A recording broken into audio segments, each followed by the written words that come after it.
Christendom. What is it? Well, it's a mode of Christianity when the church has a lot of influence on culture, when most of the values are built upon Christian values. It says here in Brett Powell's article, in Christendom, Christianity is invited to influence all sectors of society, politics, education, medicine, the arts, and sports. There are certainly positives to being in Christendom mode. Christian values are usually the norm for people and living them out, which results in healthier communities or societies that have a greater respect for life. However, here's the problem. Being in Christendom mode can be a dangerous place to be. It can cause us to become too comfortable or lukewarm in our faith and then just going through the motions. It says here, Brett also goes on to say, the church can make a dangerous assumption that everyone has heard the basic gospel message and personally responded to it. This assumption is dangerous to all souls. Not everyone has heard the basic message. Not everyone has personally responded to the call of Jesus to accept his saving work and become his disciple. So here's what we can now believe. Christendom is dead.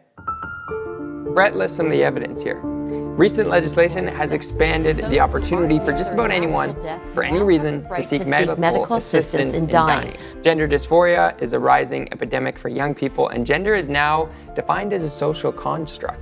Abortion and contraception is highly encouraged. 2021 might be the year that Canada legalizes prostitution. And government no longer considers Sunday services or going to Mass as essential as window shopping, going for a workout, or even attending a strip club. The evidence is clear. We need to shift from Christendom to being apostolic. Brett encourages us to make 5 shifts. I will share with you 3 of them.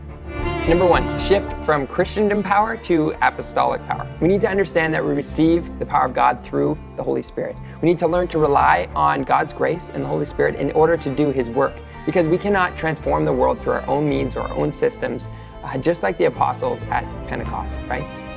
Number 2, shift from strategic planning to prophetic listening. We need to become skilled at being patient and waiting on the Lord and waiting for him to initiate so then we can work on what he's already put in place. To become docile to the Holy Spirit and to listen, to be attentive, right, to what the Holy Spirit is saying throughout the day and in each moment of the day.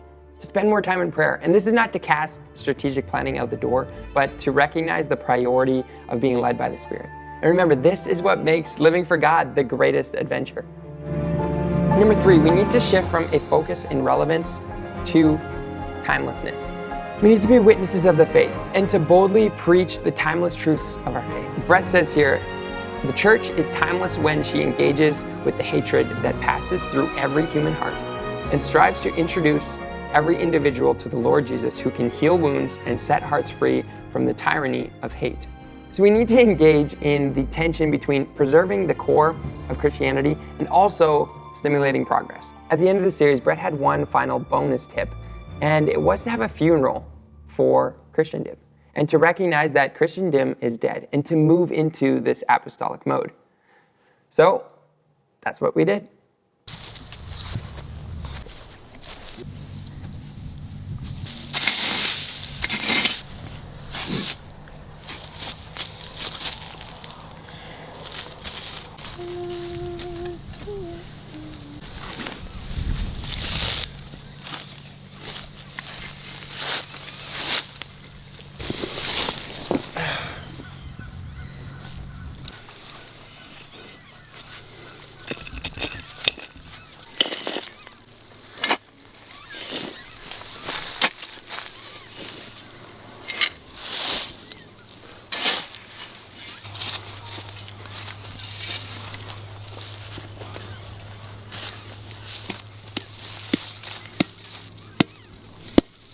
Okay, so as we enter into this apostolic mode, we will read off the final proclamation.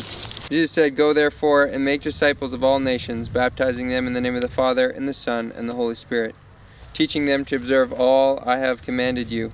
And lo, I am with you always, to the close of the age."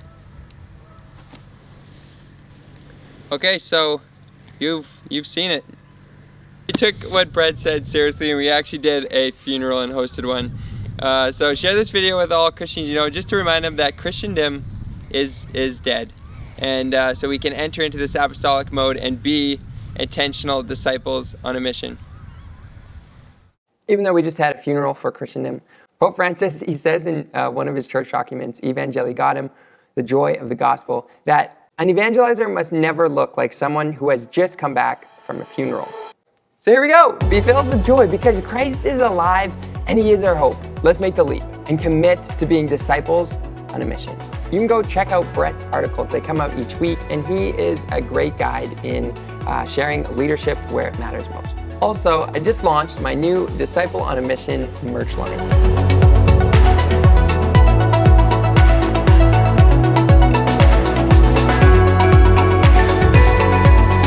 which you can now order at discipleonamission.com. Get some for you and all your friends to wear as a symbol of your commitment to being a disciple on a mission.